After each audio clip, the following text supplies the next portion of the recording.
The sea surrounding Blackwood Isle was cold, dark, and wild. A small fishing boat tossed against the sharp rocks of the European shore. Elena pulled her coat tight against the freezing wind. The fisherman beside her refused to look at the island.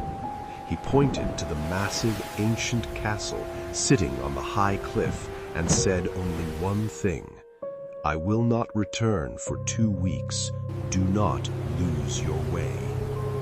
Then he turned his boat around and sped away. Elena was completely alone. On this isolated island, there were no mobile towers or internet. The only link to civilization was a supply boat that arrived just once a week to deliver and collect letters.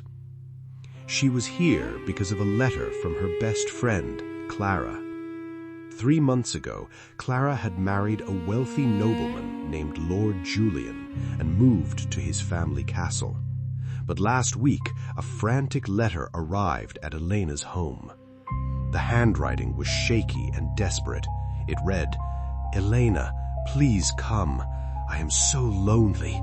My health is failing, and I feel like the walls are watching me. Help me." Elena walked up the steep stone path and knocked on the massive oak doors. The door creaked open. An old woman in a stiff black dress stood in the dim entryway. This was Mrs. Gable, the head governess. She did not smile. In the background, a row of maids stood perfectly still. They did not blink. "Welcome," Mrs. Gable said coldly. "The master and mistress are waiting." When Elena saw Clara, her heart broke. Clara used to be full of energy. Now she was paper pale, her eyes were hollow, and her hands shook as she held a teacup. Julian sat beside her.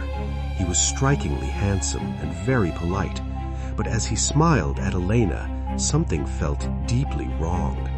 His smile was too wide, and his eyes were completely lifeless, like 2 shiny black beads.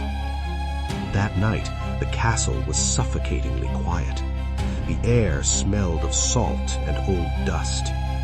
At exactly midnight, a strange sound awoke Elena.